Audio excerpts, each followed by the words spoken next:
Find the coordinates of the point which divides the line segment. কিতা আমরা coordinates বা করতাম যে ও পয়েন্টর যেটা আমার কিতা করে লাইন সেগমেন্টে আমার কিতা করে আমার ডিভাইড করে। এখন ও লাইন সেগমেন্টে আমার কিতা করে আবার দুইটা পয়েন্টরে আমার কানেক্ট করে। আর ও দুইটা পয়েন্টরে যে মানে যে পয়েন্টে আমার কিতা করব আমার ডিভাইড করব ওটার জিও বা করতাম কোঅর্ডিনেটস বা করতাম। ঠিক আছে, হয়েছে কিতা find the coordinates of the point which divides the line segment. মানে কোঅর্ডিনেট বা করতাম ওটা ও পয়েন্টর যেটা আমাকে দেওয়া লাইন সেগমেন্ট যেটা আমার দুইটা পয়েন্টে আমার কানেক্ট করে।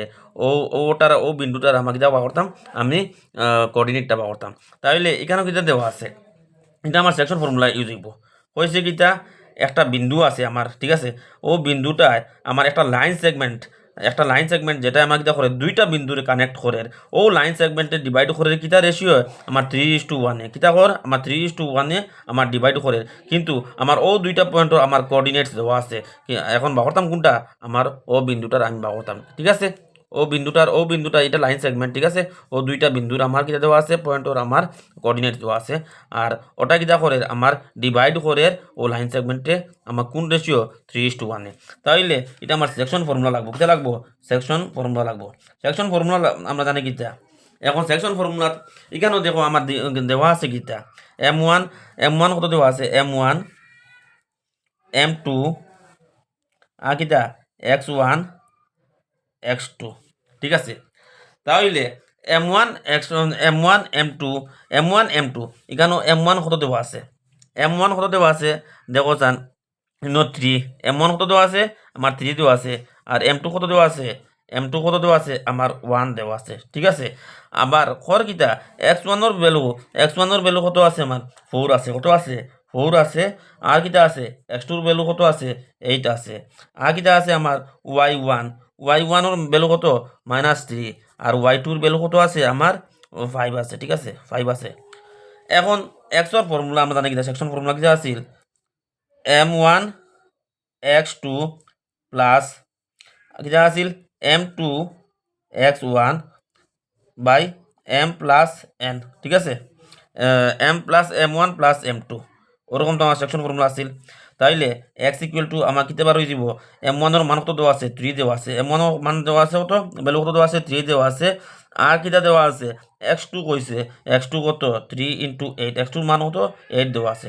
ঠিক আছে, প্লাস M2 X1 M2 কত দেওয়া আছে 1 দেওয়া আছে। ঠিক আছে, আর X1 এর মান কত 4 X1 এর ভ্যালু কত 4। আর নিচে কি হইতো আমার 3:1 তো, তাইলে 3 প্লাস 1। ঠিক আছে, তাইলে 3 8 যা 24 প্লাস 1 × 4 কত 4। আর নিচে কত আছে 4 আছে। কত আছে 4 আছে। তাইলে আমার ইকুয়াল টু কত লেখাইব আমার কোসান 28/4 কত লেখাইব 28/4। 4 1 যা 4 4 7 যা 28।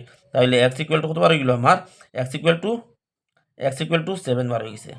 ঠিক আছে, আবার y এর ফর্মুলা আমার জানা আছে কিটা y ইকুয়াল টু কিটা আছিল M1 Y2 plus M2 Y1। ঠিক আছে, নিচে কিটা হইতো M1 plus M1 plus M2। ঠিক আছে, এখন দেখো ইনো M1 এর ভ্যালু কত দেওয়া আছে 3 দেওয়া আছে। কত দেওয়া আছে 3 দেওয়া আছে ইনটু আর Y2 কত আছে Y2 5 × 5। ঠিক আছে, প্লাস M2 কত দেওয়া আছে 1 দেওয়া আছে। আর ইনটু Y1 কত দেওয়া আছে -3। কত দেওয়া আছে -3 ইনটু -3। আর নিচে কত বইতো আমার M1 প্লাস M2 এর মান কত 3 প্লাস 1। তাহলে এখন দেখো ইনো কত হইব 3 × 15 কত 3 × 5 কত 15 প্লাস আচ্ছা 1 × -3 কত হইব -3। ঠিক আছে, আর নিচে কত আছে আমার 4 হয়ে গেছে। ঠিক আছে, y ইকুয়াল টু তাইলে আমি লিখতাম পারিনি y ইকুয়াল টু আমার 12/4 y ইকুয়াল টু 12/4। তাহলে 4 1 যা 4 আর 4 3 যা 12। অতএব আমাকে তো হইব y ইকুয়াল টু আমার 3 হইব। ঠিক আছে, তাহলে আমার যেটা আমার পয়েন্টটা বার করতাম পয়েন্টর আমি কোঅর্ডিনেট বার করতাম এই দুইটা এই পয়েন্টর আমার কোঅর্ডিনেট কত হইব x ইকুয়াল টু আমার কত হইব x ইকুয়াল টু 7 আর y ইকুয়াল টু কত 3। তাইলে আমার কোঅর্ডিনেট কত হইব এখানে কোঅর্ডিনেট লিখতাম পারবো কি আমার y ইকুয়াল টু 7:7,3 আমার রিকোয়ার্ড পয়েন্টর। ঠিক আছে, আমি অন্য শর্টকাটে লিখে দিয়েছি দেওয়ার পর দিয়ে আমি দেওয়া হচ্ছে আমার রিকোয়ার্ড পয়েন্টর আমাকে দেওয়া আছে 7, কমা 3